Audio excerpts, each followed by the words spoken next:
Hello my beautiful friends, it's Amanda here, and today we're talking about a new collaboration from ColourPop.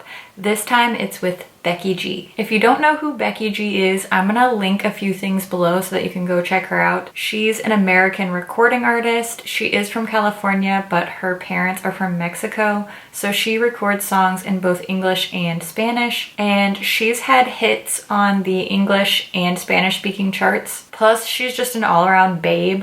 Look at this photo. This is one of the marketing images that ColourPop released. So gorgeous. Today we're going to talk about the Becky G collection. There are 2 Luster Dust highlighters, 5 liquid lip products, and of course my favorite thing from ColourPop, a brand new pressed powder palette. Let's talk about the Luster Dust highlighters first. There are 2 shades of this product. Just check out the special packaging with Becky's signature. I love all of the floral details. So pretty. The Luster Dust highlighters come with a screw top lid, and they do have a built-in sifter on top. The sifter definitely helps to control this product because it is really fine and quite glittery. You'll still find a fine dusting of glitter around, but the sifter really does help to control how much of that product is dispensed. Here are some swatches of the 2 shades of Luster Dust highlighters. First up, we have this fiery pink called Princesa, and then a golden shade called Chisme. I'm wearing Chisme today. I don't know if it's picking up on camera, but this one, Princesa, is a lot more glittery, and Chisme is more of a metallic finish. These will both be really gorgeous on medium skin tones. And I think Chisme is the kind of shade that's going to work great for medium and even some deeper golden skin tones as well. The Luster Dust loose powder highlighters are retail priced at $7 a piece. Let's move on to the lip colors now. There are 5 lip colors in this collection. 3 are ultra mattes and 2 are ultra satins. Once again, we're seeing special packaging on both the outer carton and the lip product itself. All of these liquid lip colors are going to be priced at $6.50 each. I'm going to go ahead and show you lip swatches of all 5 shades now.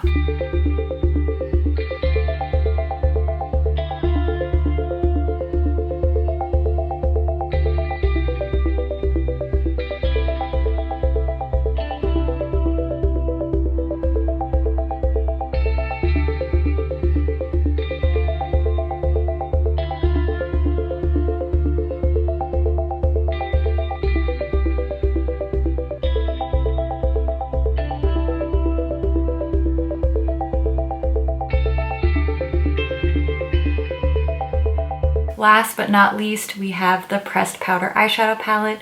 This is called the Salvaje palette, and this packaging is so beautiful. This is quite possibly my favorite packaging that ColourPop has ever come out with. I love the contrast on the black background with the little metallic gold detailing. I just really love this packaging. The shade names are printed on the back, and they are also printed inside the palette next to the pans.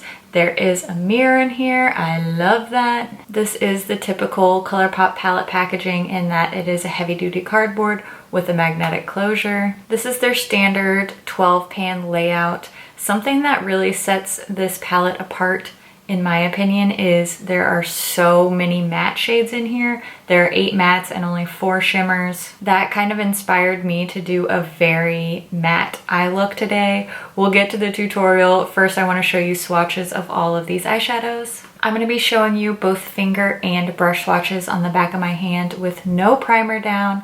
Finger swatches will be on top, and then the corresponding brush swatch will be below. For my brush swatches, I'll be using my e.l.f. flat eyeshadow brush and cleaning off in between each shade using my Veramona color switch. Here's the top row of the palette. Finger swatches are on top and brush swatches are below. First up, we have a creamy pale peach called Luna, a deep matte brown called Cafecito, super metallic champagne shade called Estrella, a warm copper metallic called Celosa. Here are the swatches from the middle row of the palette. We have a matte wine reddish brown called Malbec, a shimmering pinky red called Patrona, a gorgeous jewel-toned navy, almost has a warmth to it. This one's called Vibra, and another matte. This is a bright turquoise. So impressed with the brush swatches of these two blue mattes. This turquoise is called Sirena. Here is the bottom row of the palette. This is the last round of swatches. First, we have this super bright yellow gold called Corona. And as you can see, this is much more intense when applied with a finger. However, if you dampen your brush, then the brush will show up really intense as well, but this is just a dry brush swatch. Look at that, gorgeous. Next we have a deep matte red called Sangria, a medium warm matte brown called Caramello, and lastly a matte bright tangerine called Lola. One thing that I want to do before we move on to the eyeshadow tutorial using the Salvaje palette is to show you some comparison swatches between this and the Dream Street palette that ColourPop did in collaboration with Kathleen Lights. I really love the Dream Street palette. It's been a favorite of mine for a long time, so when I started swatching the shades from this new Salvaje palette, I started to feel a lot of similarities. So many people said that the Bretman palettes, Lit and Wet, reminded them of Sol and Mar, and I don't see those being similar at all. And yet I haven't really heard a lot of people talking about this, and I think these two palettes are way more similar. So I'm going to show you some swatches here. I just did quick finger swatches so you could see the shades side by side. I just did the first 6 shades from the Salvaje palette, and then I rearranged the shades from Dream Street so that the most similar shades were swatched side by side. You can kind of make up your own mind here if you think these are really similar or not. I do think they have a very different vibe, especially when you look at them actually in the palettes. The packaging is very different, and it seems to me like the Salvaje palette is similar to Dream Street, but just more with the volume turned up. Dream Street is a little bit more soft and subtle, where Salvaje has a couple more punchy colors, like that bright gold called Corona, in place of that pale silvery shimmer called Kaleidoscope from Dream Street, and even the shimmery dark greenish blue called Mermaid Boy from the Kathleen Lights palette, the Dream Street palette, seems a lot more subtle than this really in-your-face bright turquoise matte shade that we see in Salvaje. So I think they are similar, definitely not dupes. I get a pretty different vibe from them, but you are going to be able to create a lot of the same looks depending on which shades you select from these palettes. Now that you've seen all the swatches, let's jump into the tutorial and then I'll wrap up all my thoughts at the end. I'm starting off by applying some of the luster dust in the shade Chisme. And here I'm using my small fluff brush from ColourPop to sweep that all over my cheekbones and then blend it down onto the apples of my cheeks. Now it's time for eyes. I'm going to start by priming my eyes with my favorite eye base. It's the MAC Paint Pot in the shade Painterly. Then I'm going to set that eye base with this shade from the Salvaje palette called Luna for a nice smooth surface to work on. To start building my crease shade, I'm going to use this warm matte brown shade called Caramello. I'm going to be layering a lot of mattes, so I'm just going to sort of sloppily apply this to my crease and my lower lash line. Then I'm going to go in with a pencil brush in the shade Vibra, and I'm really just going to smudge that dark navy blue right along my lash line on the upper and lower lashes. Then I'm going to take Cafecito and I'm going to use that to start to build up some depth on the outer part of the eye. Again, I'm not being too precise with this because everything's going to get all blended together at the end with the shade Caramello. I'm going back on a fluffy brush and just using that to blend together the darker brown and then the smudgy navy. Then I went back with Vibra. Now I'm going to start building up some intensity and some depth. These mattes layer really well. I just sort of sloppily applied it and then blended it all together with my pinky finger. I wanted to bring in some warmth, so I'm taking this deep brick red shade called Malbec, and I'm building that up on the outer part of the eye and just a little bit of that on the lower part as well to sort of mirror the colors on the lid. For my inner corner highlight, I'm taking the shade Estrella on a tiny detail brush and packing that all around the inner corner of the eye. Then I curled my lashes and added some of my NARS Climax mascara, and that's the finished look. It's mostly matte, it's a lot more deep and smoky and sultry than I usually go for, and I actually love it. Overall, I think this is a really beautiful collaboration. I love the shades that were chosen. While I'm not a huge fan of the luster dust, I'm just not big on loose powder highlighters, particularly when they are a bit glittery. If you're really into glittery highlighters, then you'll probably love them. I do think that both the shades are suited towards people who have more medium or deeper, darker skin tones. The highlighter that I'm wearing, I just did like a really light application, and I think it looks okay. It's not the perfect shade for me, but it makes perfect sense in this collection. Becky G is Latina, and I love that she chose shades that cater to her own skin tone. It's absolutely perfect. I still think that it looks beautiful on the skin. I just think it would be perfect for somebody who is more medium or tan. The lip colors from this collection are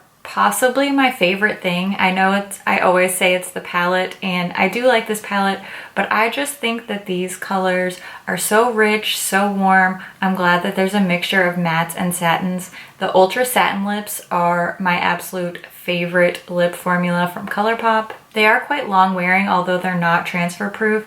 They're just super comfortable, they're easy to touch up, and I really like both of the Ultra Satin shades. The Ultra Matte lips are a bit too drying for me, particularly in the winter when I already have really dry skin and dry lips. But I think these really warm, toasty colors are just beautiful. I love these shades year round, and I think that between all 5 shades here, there's something for everyone to love. So I think this is a great lip collection, possibly the best one that they've done in a while, honestly. I know you're probably falling out of your seat when I said that the lips were my favorite thing. I still really, really enjoy this palette.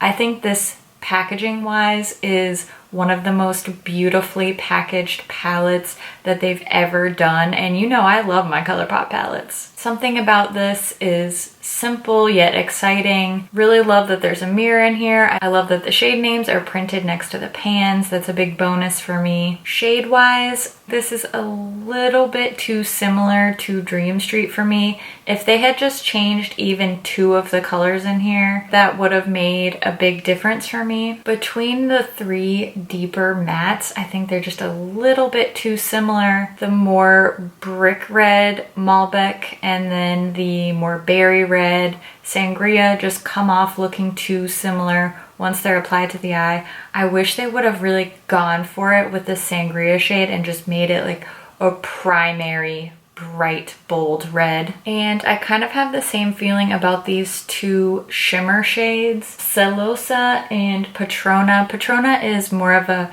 pinky red, Celosa is more of a copper, like an orangey tone. But again, I think very similar looks coming from these shades. I wish that they would have had like a mustardy, like a kind of like my sweater, like a mustardy shade, or even like a green shade, or just something a little bit different, a little bit more colorful. I think then you would really multiply the looks that were coming out of here, and it also would have set this palette apart from Dream Street. Just my opinion. Quality wise, I'm getting the same great performance from the Salvaje palette as I get from all my ColourPop palettes. They are my favorite palettes in my entire collection probably. Despite its similarities to Dream Street, I do like the fact that this is just a little bit more amped up, a couple more bold pops. If you passed on Dream Street because it was too neutral for you, this might be the next step up that's really gonna work for your collection. I am somebody that likes a balance of neutrals and brights. I'm sure a lot of people are gonna be saying, oh, warm neutrals with a pop of blue. There's a reason why that's so prevalent, and that's because that really works for a lot of people. For somebody like me that's not wearing super bright, colorful eyes all the time, but does want to be able to play with color, that's the kind of setup that really works for me. I'm assuming that these are the colors that Becky G likes to wear since this is her palette. This bright matte turquoise shade is really the star of this palette. It performs so beautifully. I'm sure you could tell in the swatch that even with a brush, it was just very smooth, very, very opaque, especially for a shade like this. If you've played with a lot of bright colors, you know that oftentimes these shades can be quite patchy, quite difficult to have a smooth finish. This shade is very special. ColourPop killed it with the formula of this one. For anyone who is purchasing this palette, or if you're watching this and you've already purchased this palette and these shades just seem too haphazard, you're not sure how to pair these colors together, that can be a pretty common problem, especially when shades aren't, you know, gradient laid out. One thing I would recommend to you is to look at this palette as sort of preset quads. So these 4 shades, these 4, these 4. See what I'm saying? You can use the 4 colors that are next to each other. That can really narrow down the shade selection for you if you're feeling lost, and if you know that there's one color that you definitely want to use but you're not sure what to pair with it, just grab the quad and it should work out well for you. Let me know if you use that method because I want it to be helpful. This collection is launching on the ColourPop website on December 5th. I'm gonna do my best to get this video up before this collection launches. Typically, ColourPop collections launch at 10 a.m. Pacific Standard Time. As of the time I'm filming this, they have not confirmed a launch time. There probably will be some sets, bundles, PR set type of things. ColourPop often offers those, and they do tend to have a slight discount. So if you know you want several of these pieces, that is something for you to look into. They haven't announced any of the bundles or their prices yet, so just go and check out the ColourPop website. Sometimes they preview their sets. As soon as I get more information on bundles, pricing, release times, I will update the description box, so make sure you check down there for more information. Now's the time when I want to hear what you think about this collection. Which pieces are your favorites? What do you think about the similarities between Dream Street and the Salvaje palette? Leave a comment, let us know your thoughts. As always, thank you so much for watching, and I'll see you in my next video. Bye. Link. See what happens when I switch up my eyeshadow? Forget how to talk. Oh wait, that's all the time. Great, killing it. Pressed powder, pads. What? I can't help but pronounce these Spanish words in like a Spanish accent. I studied Spanish for like 15 years. I have a minor degree in Spanish. I love speaking Spanish. So just sort of, when I see a Spanish word, that's just how it comes out. I know, like, sometimes it sounds a little douchey, but I can't help it. But then if you say it like Americanized, that kind of sounds douchey too. So it's like, what can you do? Sometimes you just gotta be douchey. It's fine. I can live with that. Good thing. How visible is this breakout right now? I think the ring light's helping me. I appreciate that, ring light. I appreciate it. Any other YouTubers out there talk to your equipment on a regular basis? Or is it just me? Do you know what I mean? Maybe not. It's okay if you don't. It's okay if you disagree. Agree to disagree. Oh.